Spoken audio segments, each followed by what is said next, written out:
El abandono de Dios, primera parte. Vamos a empezar, a continuar más bien, nomás que se abre la continuación de lo que es la ira de Dios, ahora pasa a otro plano. Vamos a ver Romanos capítulo 1, versículos 24 al 25. Dice: por lo cual también Dios los entregó a la inmundicia en las concupiscencias de sus corazones, de modo que deshonraron entre sí sus propios cuerpos, ya que cambiaron la verdad de Dios por la mentira, honrando y dando culto a las criaturas antes que al Creador, el cual es bendito por los siglos. Amén. Al igual que un jardín desatendido, cuando el hombre se deja abandonado a sí mismo, lo malo siempre asfixia a lo bueno, porque esa es la inclinación de la naturaleza humana. El mal siempre se sobrepone al bien. El hombre no tiene en sí mismo la capacidad para impedir que crezca la cizaña de su pecaminosidad, ni para cultivar el fruto bueno de la justicia. El hombre por sí mismo no tiene esa capacidad. El desarrollo natural del hombre no consiste en elevarse, sino en declinar. Eso es lo normal. Él no es objeto de un proceso de evolución progresiva, sino sujeto de un proceso de involución retrógrada. O sea, en reversa, hacia atrás. El hombre no está ascendiendo para llegar a Dios, sino descendiendo, alejándose cada vez más de Dios. Ese es el proceso en el cual se encuentra toda la raza humana, sin excepción. Lo peor de todo es que el hombre es incapaz de detener este declive continuo porque es un esclavo innato del pecado. ¿Sí? Tal como lo afirma Pablo en Romanos 6:20, hablando de cómo antes éramos esclavos del pecado y los deseos del pecado era lo que queríamos hacer. Exactamente. Esa es la condición de todo hombre sin Cristo. Y entre más se esfuerza en sacar adelante sus esfuerzos engañosos para autorreformarse, sin contar con la ayuda de Dios, más se convierte en esclavo del pecado, cuyo fin en últimas es la muerte eterna. Romanos 6:21. Esto es como, ustedes saben, una persona que de pronto cae en un pantano, ¿no es cierto?, de lodo, que poco a poco se va hundiendo. Pero ¿qué pasa si la persona intenta por ella misma salir del pantano? Intenta patalear y con las manos. ¿Qué es lo que va a lograr en ese pantano? Va a lograr hundirse cada vez más. Eso es todo lo que va a lograr.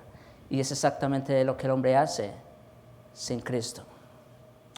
Por sus mayores esfuerzos, todo lo que hacen es hundirlo cada vez más en el lodo y en el pozo del pecado.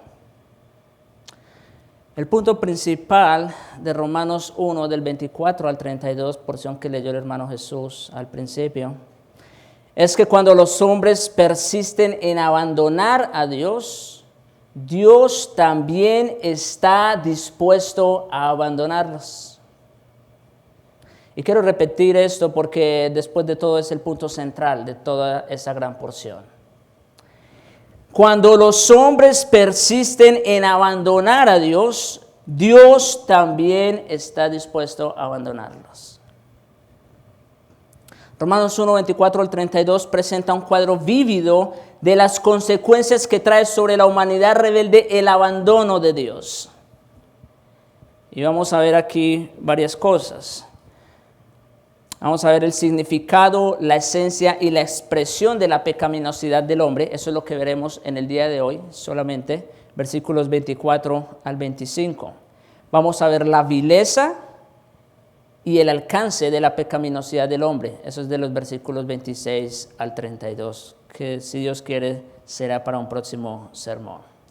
Cada una de estas secciones, cuya gravedad aumenta progresivamente, es introducida con la sobrecogedora declaración: Dios los entregó a.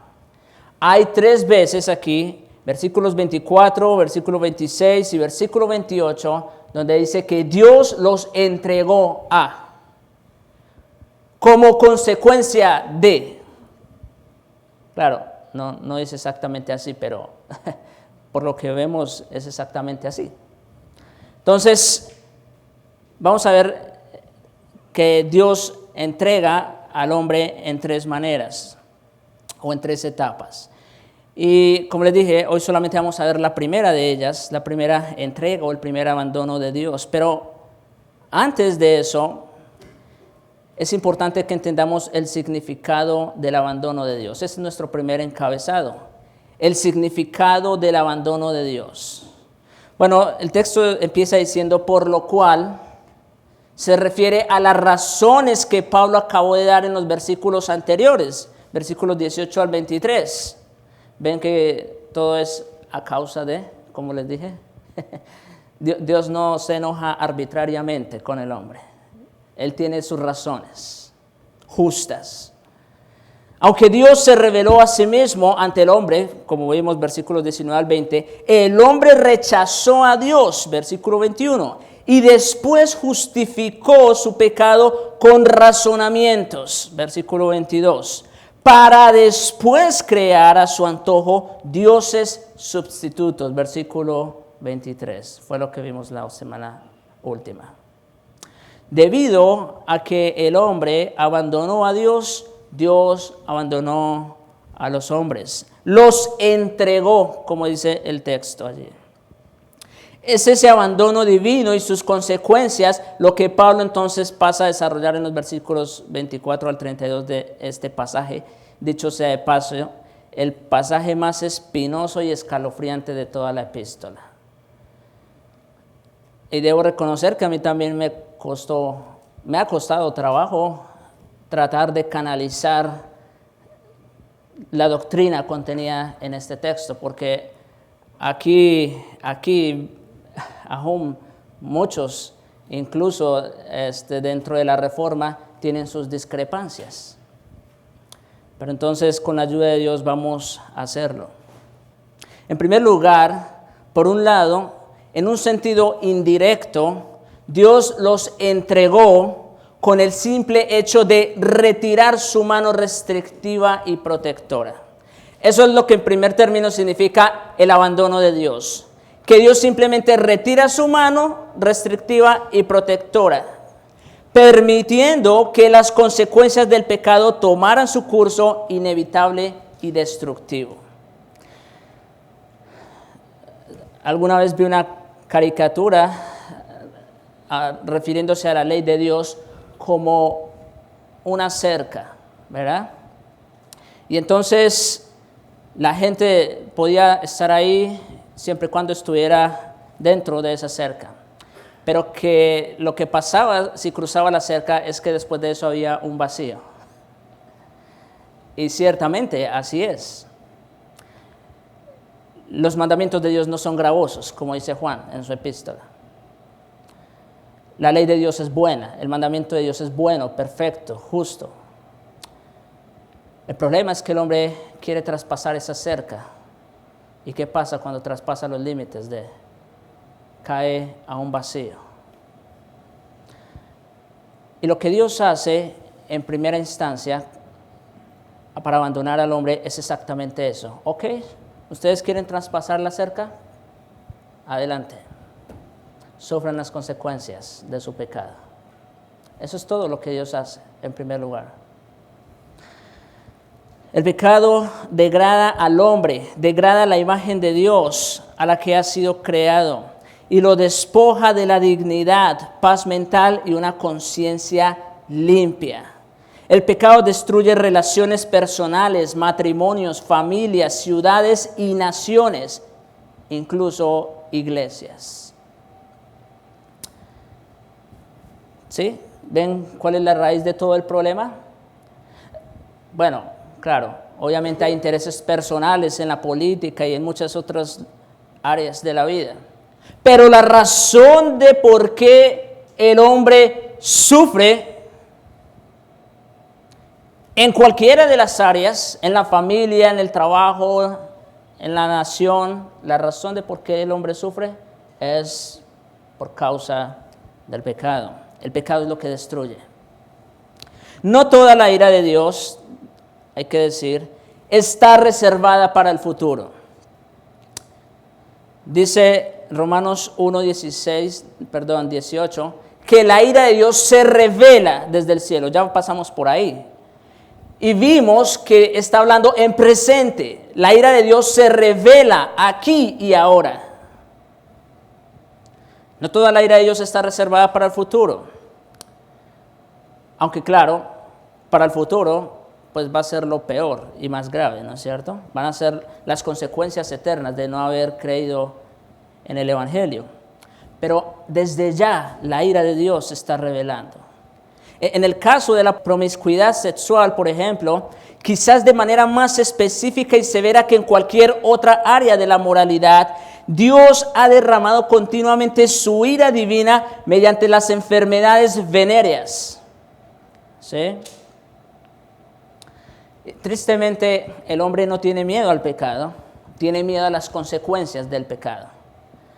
Hay personas que de pronto no caen tan bajo, hablando de la promiscuidad, simplemente por el miedo a las consecuencias de lo que pueda pasar, pero que su corazón arde por dentro de hacer cosas indebidas. Y como digo, eso es porque la ira de Dios ya se revela en el presente.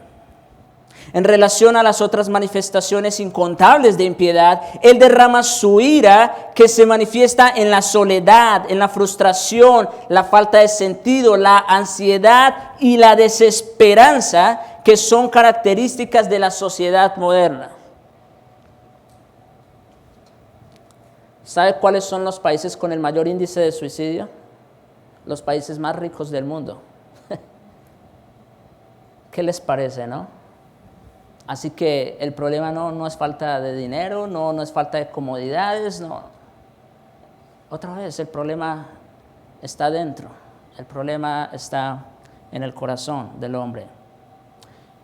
A medida que la humanidad en su sofisticación y autosuficiencia se aleja más y más de Dios, Dios entonces los entrega a las consecuencias de su rebelión espiritual y moral en su contra. Ahora bien, incluso cuando el propio pueblo de Dios le ignora y desobedece, Él puede abandonarlos temporalmente. ¿Sí? Él puede abandonarlos temporalmente.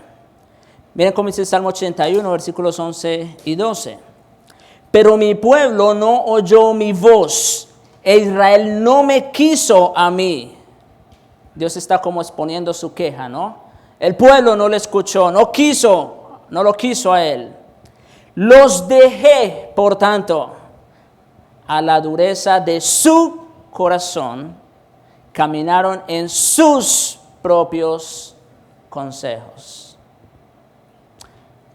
¿Sí? Aun cuando el pueblo de Dios se revela o se aleja de Dios, Dios a veces decide retirar su mano, por lo menos por un tiempo. No lo va a hacer definitivamente si son sus hijos. Oseas informa acerca de esa misma trágica realidad con respecto a la infidelidad del reino del norte, representado por Efraín, de quien Dios dijo en Oseas 4:17, Efraín es dado a ídolos, ¿qué dice? Déjalo. En su mensaje al sumo sacerdote y otros líderes religiosos en Jerusalén, Esteban les recordó que cuando los israelitas de la antigüedad rechazaron al Señor y erigieron y rindieron culto al becerro de oro mientras Moisés estaba en el monte Sinaí, Hechos 7, 38 al 42, dice que Dios se apartó y los entregó a que rindiesen culto al ejército del cielo. Es decir, a las deidades inspiradas en y por demonios de las cuales habían fabricado imágenes. ¿Sí? Aún por un tiempo, cuando el pueblo de Dios decide apartarse de la misericordia de Dios, Dios puede dejarlo por un momento. Pablo declaró a una multitud en Listra lo siguiente, Hechos 14:16. En las edades pasadas Dios ha dejado a todas las gentes andar en sus propios caminos. Cuando Dios abandona a los hombres a sus propios recursos, su protección divina queda suspendida, por decirlo de alguna manera. Cuando eso sucede, los hombres no solamente se tornan más vulnerables a las tretas destructivas de Satanás, sino que también sufren la destrucción de su propio pecado que obra en ellos y por medio de ellos. Eso es lo que pasa cuando Dios se aleja del hombre. El hombre queda más expuesto no solo a las tentaciones de Satanás, sino a la corrupción de su propio corazón. Eso es lo que pasa. Jueces 10:13 dice, vosotros me habéis dejado y habéis servido a dioses ajenos. Por tanto, yo no os libraré más. Palabras fuertes, ¿no? Yo no os libraré más. Es lo que pasa cuando el hombre decide alejarse de Dios. Cuando el Espíritu de Dios vino sobre Azarías, él dijo a Judá, 2 Crónicas 15:2, Jehová estará con vosotros si vosotros estuviereis con él, y si le buscareis, será hallado de vosotros. Mas si le dejareis, él también os dejará. ¿Qué pasa cuando el hombre se aleja de Dios? Dios también se aleja de él, lo abandona. Por medio de Zacarías, del hijo del sacerdote Joiada, en 2 Crónicas 24:20, Dios dice nuevamente a Judá lo siguiente: ¿por qué quebrantáis los mandamientos de Jehová? No os vendrá bien por ello, porque por haber dejado a Jehová, él también os abandonará. Simplemente quise traer estos textos, hermanos, para que vean que esa es una verdad que se revela a lo largo de las Escrituras. Es todo. Cuando el hombre decide alejarse de Dios, Dios también lo abandona. Lo deja a la concupiscencia de su propio corazón. Quita esa cerca restrictiva que ha puesto para guardar al hombre. Ahora bien, en un segundo sentido, más directo, Dios también entregó y abandonó a la humanidad rebelde con actos específicos de juicio. ¿Sí? No solamente retiró su mano restrictiva y protectora, sino que además también ha traído actos específicos de juicio. La Biblia está repleta de relatos de la ira divina que se derrama de manera directa y sobrenatural sobre los hombres pecadores. El diluvio, por ejemplo, en el tiempo de Noé. Ese fue un acto específico de Dios, el cual Él trajo a causa de la maldad de los hombres en la época. Esa fue una intervención divina y directa de parte de Dios. La destrucción de Sodoma y Gomorra también. La maldad había llegado a tal punto que los hombres ahora querían estar con los hombres, por ejemplo. Y entonces Dios allí intervino otra vez de una manera directa, con un juicio divino. Esas no fueron consecuencias naturales e indirectas del pecado, sino expresiones abiertas y sobrenaturales del juicio de Dios contra pecadores que no se habían arrepentido de sus infamias. Entonces, hemos dicho lo siguiente, que el abandono de Dios puede verse de dos maneras. Puede ser de una manera indirecta, simplemente retirando su mano restrictiva y protectora y dejando al hombre que sufra las consecuencias de su pecado y su maldad, o interviniendo a través de juicios directos y divinos. Esas son las dos maneras en que Dios abandona al hombre. Sin embargo, por las palabras que siguen en el contexto del pasaje, El apóstol aquí parece indicar que se trata del abandono en su sentido indirecto, es decir, en el cual Dios retira su mano y deja al hombre que siga su propio camino. Y como resultado natural de la condición del hombre, que deliberadamente ha rechazado todo conocimiento acerca de Dios y en su lugar ha rendido culto a las criaturas antes que al Creador. Entonces, Romanos 1 habla específicamente del abandono en el sentido indirecto. Dios retira su mano protectora y restrictiva para dejar al hombre hacer lo que quiere. Bien, en segundo lugar, nuestro segundo encabezado es la esencia de la pecaminosidad del hombre. Ese es nuestro segundo encabezado. Fue a causa, como dice Romanos 1:24, que Dios los entregó a la inmundicia en las concupiscencias de sus corazones, que consiste el primer abandono de Dios.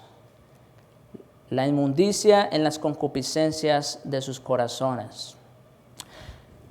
La perdición de los hombres no está determinada por las circunstancias externas de sus vidas, sino por la condición interna de sus corazones. Esto debe quedar claro. ¿Sí? La perdición de los hombres no está marcada por la sociedad, no está marcada por la familia, no está marcada por nuestros amigos más cercanos. La perdición del hombre está determinada por su propio corazón. El pecado de una persona empieza en su propio interior. Miren cómo dice Jesús en Mateo 15, versículos 19 al 20. Ustedes recordarán la vez que los fariseos criticaron a los discípulos por no haberse lavado las manos para comer. A ellos les pareció algo escandaloso. Y miren, el Señor les dice, ¿saben? No es lo que entra por la boca lo que contamina al hombre, sino lo que sale de dentro. Porque del corazón, ahí está la palabra, del corazón salen los malos pensamientos, los homicidios, los adulterios, las fornicaciones, los hurtos, los falsos testimonios, las blasfemias. Estas cosas son las que contaminan al hombre. Así que, otra vez, ¿dónde está el problema del hombre? Está en su propio corazón. Otra vez, a veces el hombre se abstiene de cometer ciertas clases de maldad, nada más para no sufrir las consecuencias temporales. Pero eso es todo. Pero la maldad, ¿dónde está? Ahí mismo, en el corazón. Jeremías había proclamado esta misma verdad básica en Jeremías 17:9. Escuchen esto. Engañoso es el corazón más que todas las cosas. Yo sé que cuando un amigo lo engaña a uno, eso duele, ¿no es cierto? La traición. Bueno, mucho más si estamos hablando del cónyuge, ¿no les parece? Que su esposa o su esposo lo engañe. Eso sería algo muy lamentable, en realidad. Pero ¿saben?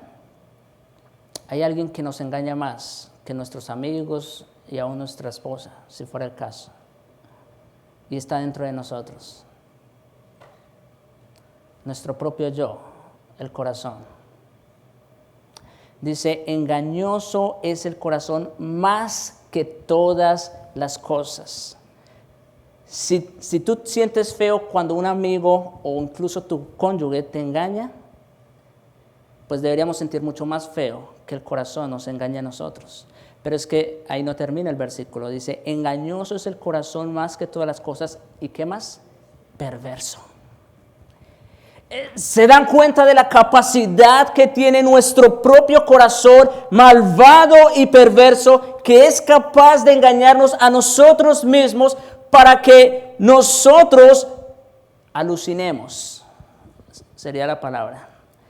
Para que en lugar de nosotros ver y glorificar a Dios por lo que Él es y por lo que Él hace, nosotros rindamos culto a nosotros mismos. Cuán malvado y perverso es el corazón. Es engañoso más que todas las cosas. ¿Y saben qué es lo peor de todo? Que la mayoría de las veces le hacemos caso. Es decir, la mayoría de las veces caemos en la trampa de nuestro propio corazón. El uso metafórico de la palabra corazón en las Escrituras no representa las emociones o los sentimientos que corresponden al uso moderno de la palabra, sino más bien a todos los procesos de raciocinio y a los pensamientos, incluyendo especialmente la voluntad y la motivación del hombre. En su sentido más amplio, el corazón representa la naturaleza básica de una persona, su ser y su carácter interno. Es decir, el corazón lo es todo. Por eso Proverbios dice, sobre toda cosa guardada, guarda tu corazón. ¿Por qué? Porque de él mana la vida. Todo lo que tú eres es lo que hay en tu corazón. De la abundancia del corazón habla la boca. Es todo. Y lo más triste de todo es que es engañoso y perverso. En nuestros días, la impiedad básica del hombre no se expone con mayor claridad que en las recomendaciones populares para que el individuo haga todo lo que quiera y a su manera. Eso es lo que se promociona por los medios masivos. El todo lo que quiera del hombre no es más que el pecado que caracteriza por completo a su ser natural. Miren, los comerciales incluso, todo tiene una segunda motivación detrás de todo. Captar la atención del público. Despertar los sentidos de las personas para que caigan en la trampa. La voluntad egocéntrica es la esencia de todo pecado. Repito esto, la voluntad egocéntrica, es decir, centrada en el yo, es la esencia de todo pecado. Es exactamente lo que hemos venido diciendo, el corazón, ¿verdad? Aunque Satanás fue responsable de tentarlos para pecar, la colocación voluntaria de sus propias voluntades por encima de la de Dios fue la causa de que Adán y Eva cometieran su primer pecado. Seréis como Dios.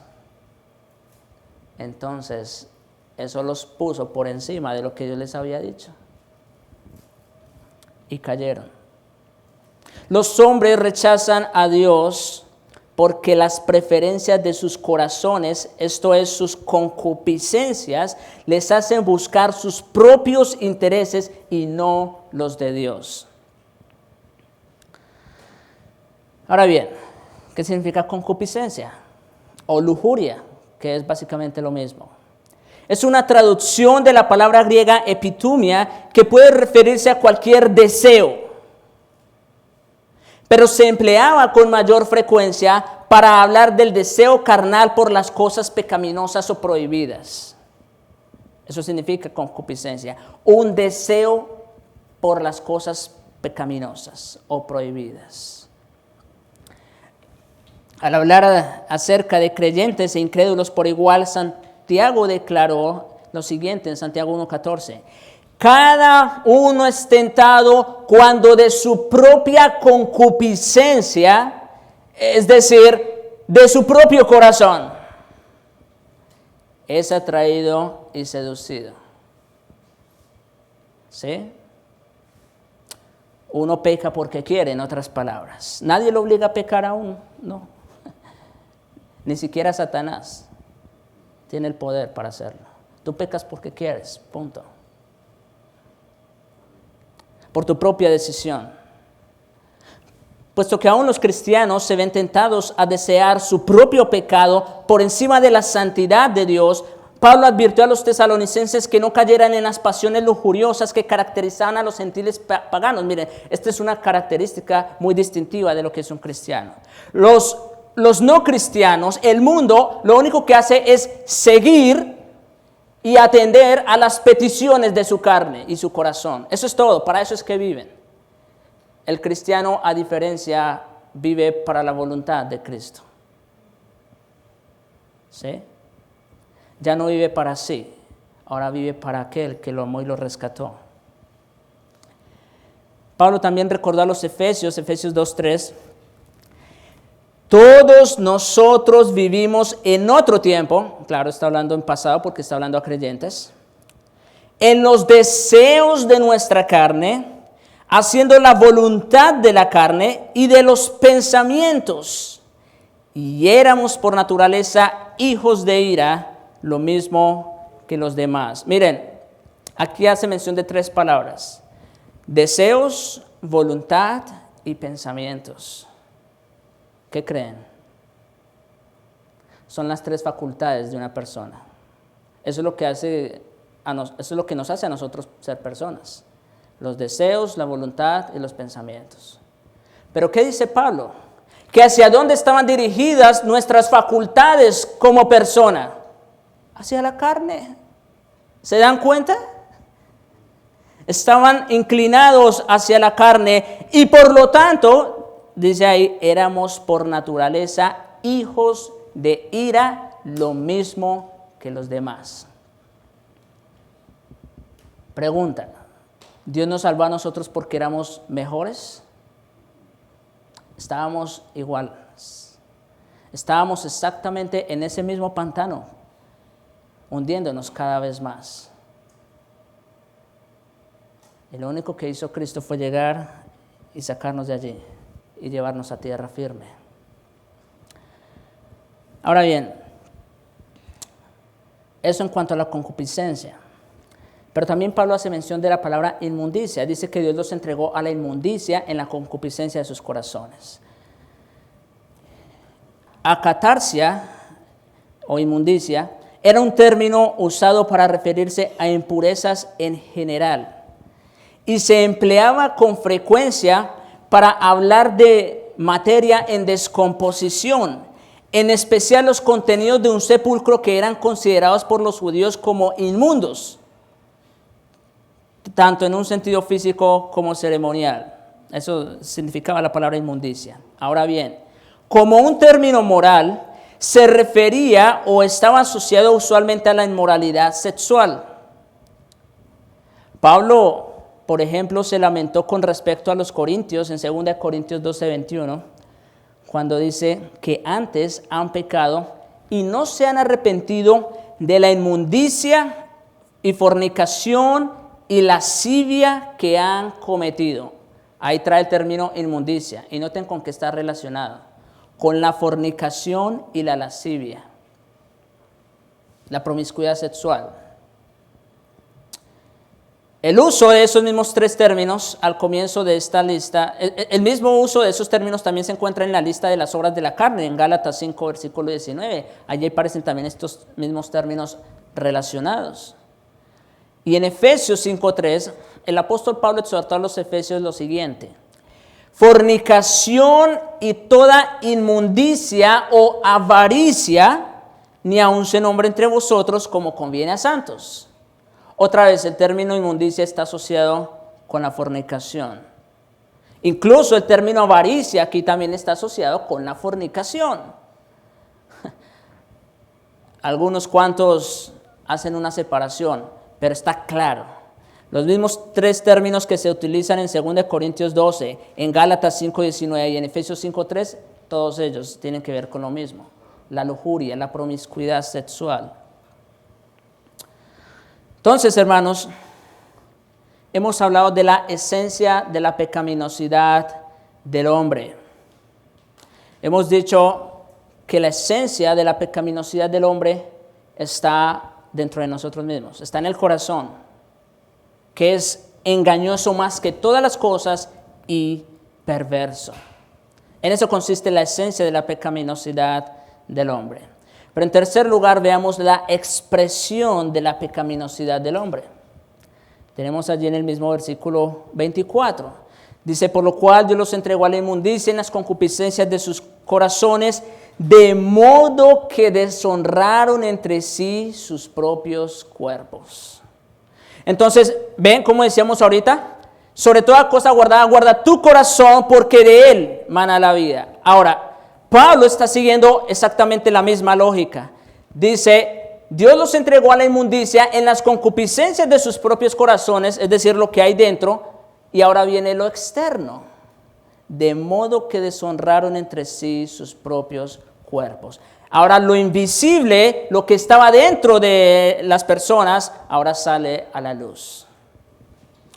Cuando los hombres buscan glorificar sus propias costumbres y satisfacer sus cuerpos con la indulgencia vergonzosa en pecados sexuales y de otro tipo, tanto sus cuerpos como sus almas son deshonrados. Ninguna sociedad en la historia ha recibido más atención para el cuidado del cuerpo que en el mundo occidental moderno. Escuchen esto, jóvenes, y todos. No obstante, ninguna otra sociedad ha generado mayor degradación del cuerpo humano. ¿Sí? La sociedad que busca el mayor cuidado del cuerpo es la que más degrada el cuerpo. Ustedes verán comerciales donde promocionan productos para la belleza, ¿no es cierto? Para el cuidado de la piel, del cabello y muchas otras cosas. Quieren cuidar el cuerpo. Pero esos mismos que ponen esos comerciales son los mismos que promueven la promiscuidad sexual, degradando sus propios cuerpos. Entre más se exalta la vida humana como digna por sí misma, más termina degradándose. La trágica ironía de todo esto es que a la misma sociedad que glorifica el cuerpo no le importa el cuerpo en lo más mínimo. La misma sociedad que exalta al hombre lo ultraja sin cesar.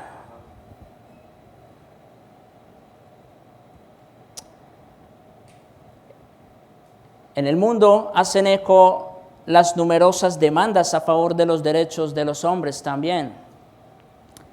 Ustedes verán cómo en las noticias cada rato hay demandas de abuso sexual o de violencia o de cualquier otro tipo. Y es interesante esto. En el mundo se hacen eco de las numerosas demandas que hay a favor de los derechos de los hombres. Sin embargo, en los libros, películas, televisión y en la internet se presentan homicidios, muertes violentas como algo normal.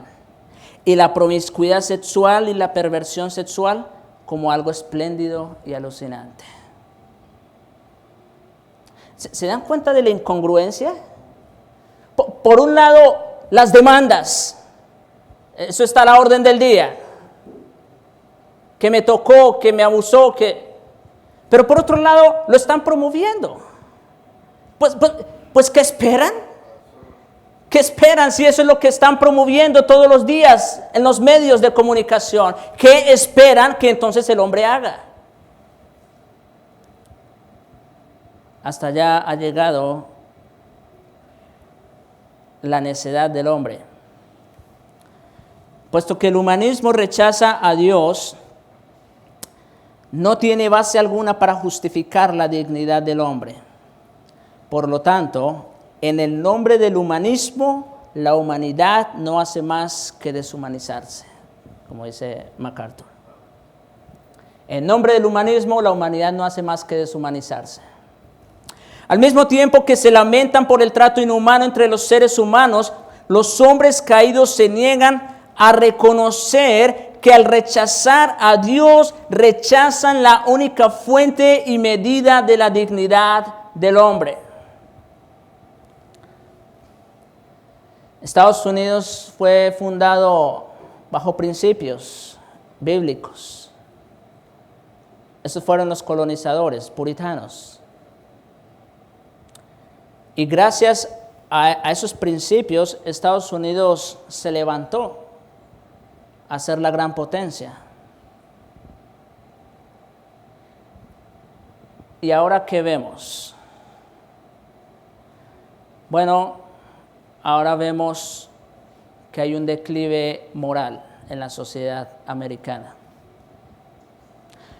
¿Y qué pasa como resultado de ese declive moral en la sociedad? Pues también vemos, sin lugar a dudas, que la economía y lo social y todo lo demás de Norteamérica también está yendo a pique, está para abajo. Un país donde se respetaban los principios, ahora hacen burla hasta del propio presidente. ¿Ven hasta dónde estamos llegando? Claro, yo no estoy haciendo aquí política ni nada de eso, simplemente estoy tratando de mostrarles hasta dónde llega la contrariedad del hombre, de la sociedad moderna. Por eso, mientras proclama ruidosamente la grandeza del hombre, la sociedad moderna no pierde ocasión para abusar del hombre en todo sentido. Los miembros de la sociedad se aprovechan los unos a los otros por medio del maltrato sexual, económico, verbal y delictivo. Debido a que rechazan al Dios que los creó, es que ahí está el problema, como ya lo vimos la otra vez. Rechazan al Dios que los creó y está dispuesto a redimirles, como dice Eclesiastés 9:3, el corazón de los hijos de los hombres está lleno de mal y de insensatez en su corazón durante su vida. Pues eso es todo lo que va a salir de ellos. Están llenos de mal. Se dice que el conocido fundador de un emporio pornográfico contemporáneo comentó en una ocasión lo siguiente. Escuchen esto, jóvenes. El sexo, es lo que él dice, ¿no? El sexo es una función biológica, como comer o beber.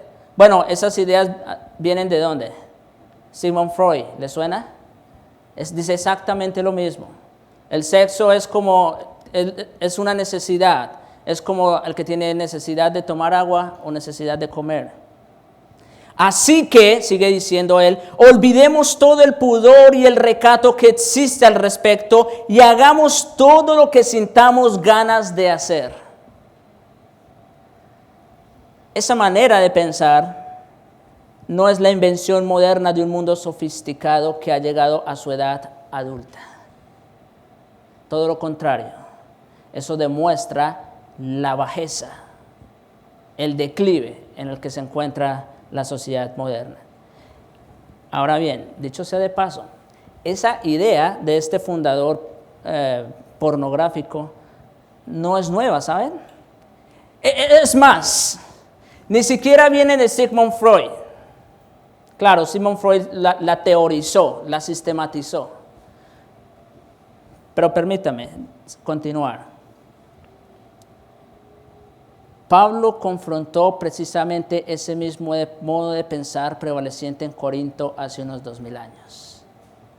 Un dicho común en aquellos días era las viandas para el vientre y el vientre para las viandas. El apóstol da a entender que incluso era una frase utilizada por algunos cristianos para justificar la inmoralidad sexual, comparándolo con la necesidad de comer. Por eso es que Pablo trae ese dicho ahí. Ustedes dicen las viandas para el vientre y el vientre para las viandas, porque ustedes quieren justificar su problema de inmoralidad, como si el sexo se tratara de comida o bebida.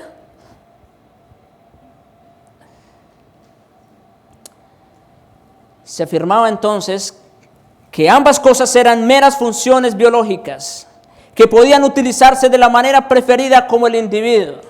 Imagínense la degradación moral.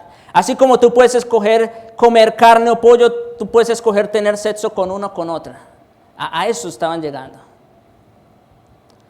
La contestación punzante de Pablo a ese razonamiento pervertido fue la siguiente, 1 Corintios 6:13. El cuerpo, y Pablo les está escribiendo a una iglesia, imagínense el problema en el que estaba esta iglesia. El cuerpo no es para la fornicación, sino para el Señor y el Señor para el cuerpo. Muchas personas dicen, pues yo tengo derecho de hacer con mi cuerpo lo que yo quiera, ¿no es cierto? Eso está muy a la orden del día. Tanto los que están a favor de la ideología de género, las feministas y los proabortistas, ¿no es cierto? Yo tengo derecho a hacer con mi cuerpo lo que yo quiera. Bueno, no así en el caso de los creyentes. Quizás ellos tengan algo de razón porque al fin y al cabo no son creyentes. Pero no en el caso de los creyentes. Pablo le dice, el cuerpo no es para la fornicación, sino para el Señor. Y el Señor para el cuerpo. A Dios le interesa, sí, nuestras almas, nuestros corazones, lo que hay dentro, porque de ahí sale todo. Pero también le interesa nuestros cuerpos, lo que hagamos con ellos. Tal como el apóstol prosigue explicando en ese pasaje, la inmoralidad sexual no solamente es un pecado contra el Señor, sino que es un pecado contra el propio cuerpo. Versículo 18, ¿verdad? El que fornica no solamente peca contra Dios, sino contra su cuerpo. Eso es también lo que quiere mostrar este pasaje de Romanos. El cuerpo que se entrega a la impureza sexual queda deshonrado, degradado, rebajado y envilecido. Eso es todo lo que el hombre logra al entregarse a la promiscuidad sexual. Ese es el legado por quienes cambiaron la verdad de Dios por la mentira. Tras detener y suprimir la verdad de Dios con injusticia, el hombre rebelde se somete voluntariamente a la falta de verdad, a la falta de sentido, a la mentira, a complacerse a sí mismo. La verdad divina básica que el hombre caído detiene es la existencia misma de Dios y por lo tanto el derecho que Él tiene de exigir a ser honrado y glorificado como Señor soberano. Es decir, los hombres que deciden rechazar a Dios lo hacen por el puro hecho de que no quieren tener un Señor que los gobierne. Eso es todo. Y aunque en el fondo ellos saben que Dios existe, se niegan a creerlo y aceptarlo porque no quieren someterse a su señorío. Ese es el problema. Cuando los hombres se apartaron de Dios y de su verdad, Pablo continúa diciendo, versículo 25, que continuaron sus vidas honrando y dando culto a las criaturas antes que al Creador. Es decir, el hombre se entrega a los placeres y sigue honrando y dando culto a las criaturas en lugar del Creador. Como el apóstol acababa de señalar, en su torpe necedad y maldad, estos terminaron rindiendo culto a imágenes sin vida, hechos por ellos mismos, semejanza de imagen de hombre corruptible, aves, cuadrúpedos, reptiles. Bien, hermanos, ya casi, para terminar esta porción, quizás por sentirse incapaz de continuar, me llamó la atención este comentario y creo que también tiene mucha razón. Quizás por sentirse incapaz de continuar discutiendo cosas tan viles y bajas, sin subir a la superficie, dice MacArthur, para respirar, por así decirlo, Pablo inserta aquí una doxología común acerca del Dios verdadero, el Creador, el cual es bendito por los siglos. Amén. Pablo está hablando de cosas tan bajas y tan viles, como dice en Efesios, cosas de las cuales ni siquiera tenemos que hablar. Pero Pablo lo está haciendo, está exponiendo de una manera clara toda la depravación del hombre en estos primeros capítulos.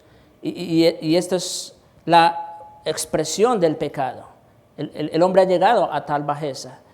Pero Pablo considera en realidad que esto es tan bajo que es digno, como dice MacArthur, de subir a la superficie y tomar un poquito de aire para continuar hablando sobre el tema. Pablo no pudo resistirse a añadir ese pensamiento refrescante en medio del mar de suciedad y putrefacción que estaba describiendo aquí. Esa palabra de alabanza al Señor también establecía un contraste absoluto que permite ver en toda su dimensión la perversión de la idolatría y todas las demás formas de impiedad. Algunas aplicaciones finales. El abandono divino de los hombres a su propio pecado, del que Pablo habla aquí, es un abandono eterno. Y voy a explicar esto. Es un abandono eterno. De ahí la realidad del infierno. ¿Sí? Si no fuera eterno, pues no habría infierno. El infierno no existiera si el abandono de Dios fuera parcial o temporal, meramente. ¿Sí? Si Dios se enojara con el pecador por un tiempo, como muchos falsamente predican, ¿no? Dios los ama a todos, al final van a ir al cielo, o bueno, en la peor de las circunstancias, como enseña el catolicismo, hay un purgatorio, ¿no?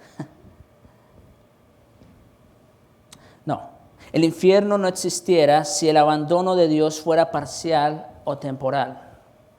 El infierno existe porque el hombre ha adquirido con Dios una deuda eterna que nunca terminará de pagar. ¿Estamos claros? El hombre ha adquirido una deuda que nunca va a terminar de pagar. Así como dice Noé, en cierta manera hasta el infierno es injusto porque nunca vas a terminar de pagar. Pero bueno. Por lo tanto, la ira de Dios que pesa sobre todos los hombres es eterna. Es decir, cuando vimos en Romanos 1:18 que la ira de Dios se revela desde el cielo contra toda impiedad e injusticia de los hombres que detienen con injusticia la verdad, esa ira de Dios que ya se está revelando es una ira eterna. Porque estamos hablando de un Dios eterno. Y nuestra deuda o la deuda del pecador para con Dios es una deuda eterna. Que no se les olvide eso. Ahora bien, esto por supuesto no limita el hecho de que Dios en su gran misericordia pueda y quiera salvar a algunos pecadores como nosotros, ¿verdad? Porque como ya dijimos, no éramos mejores que nadie. Después de dar una lista de pecados similar a la que Pablo da en Romanos 1:29 al 31, en 1 Corintios 6:11, Pablo recordó a los corintios lo siguiente: esto erais algunos, ¿sí? Y aquí hay un par de cosas que decir. En primer lugar, está hablando, y claro, dice algunos aquí el texto, porque hace mención de pecados realmente escalofriantes. Y por eso añade esa palabra algunos. No todos, por ejemplo, se puede decir han practicado la homosexualidad, ¿no es cierto? O han tenido ese deseo. Estoy hablando de que antes de ese versículo Pablo hace mención de una lista de pecados. Pero uno es eso, pero además está hablando en pasado. Dice, esto erais en el pasado. ¿Sí? Pero ahí no termina el versículo.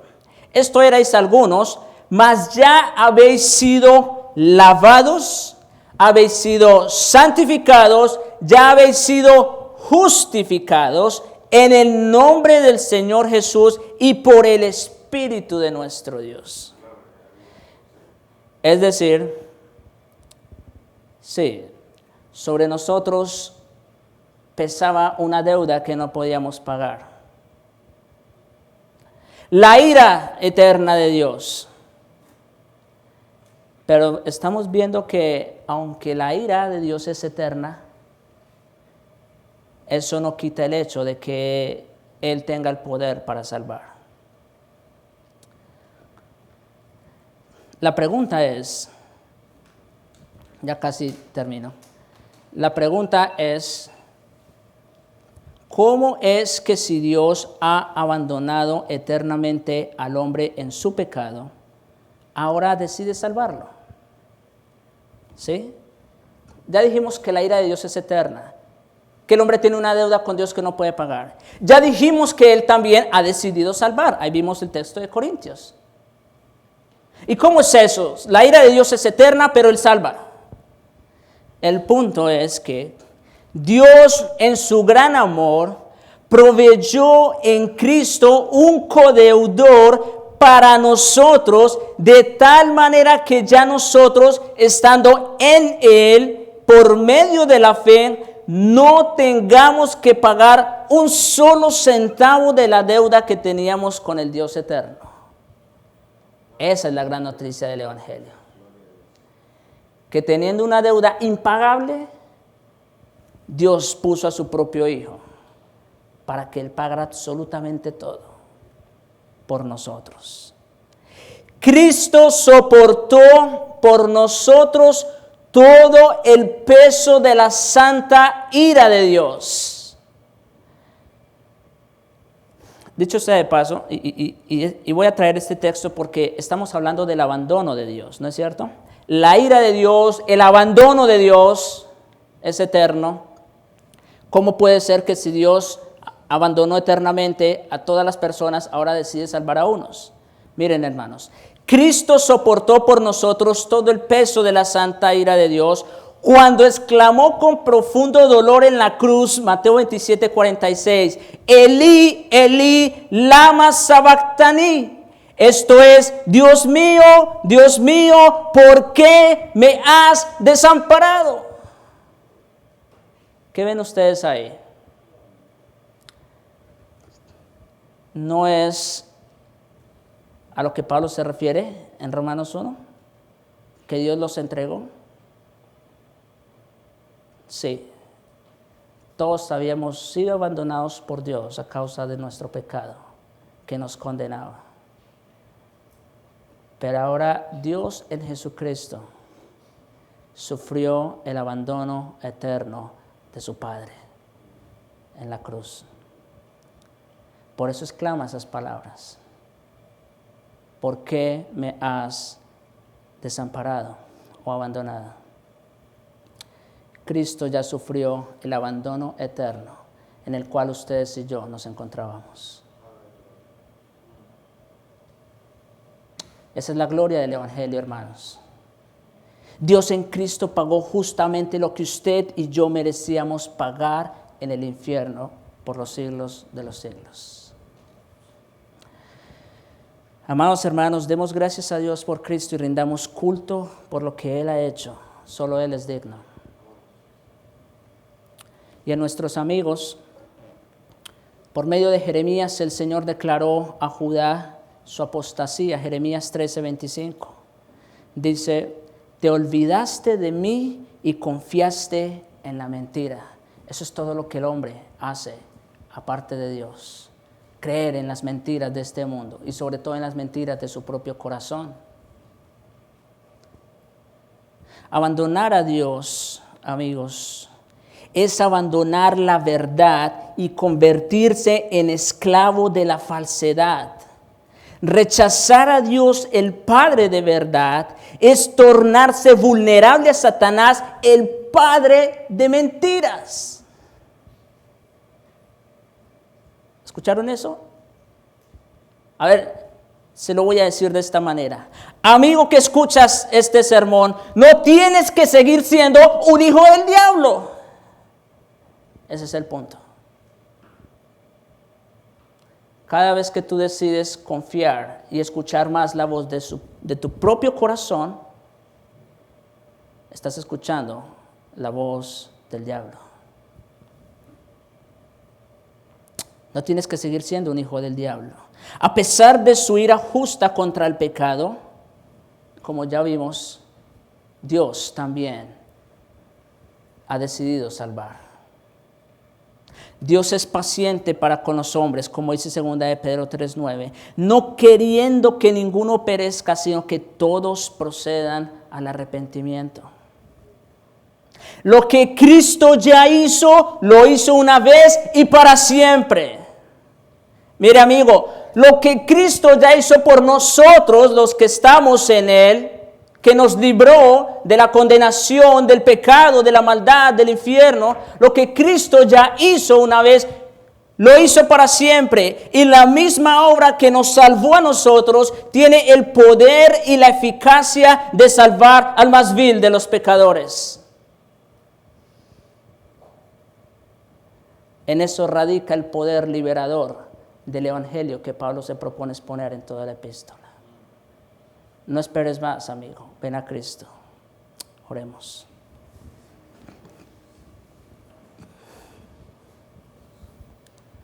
Padre nuestro que estás en los cielos, te alabamos, Señor, por Cristo. Porque fue Él quien tomó nuestro lugar. Fue Él quien tomó nuestro pecado para sufrir todo el desprecio y el abandono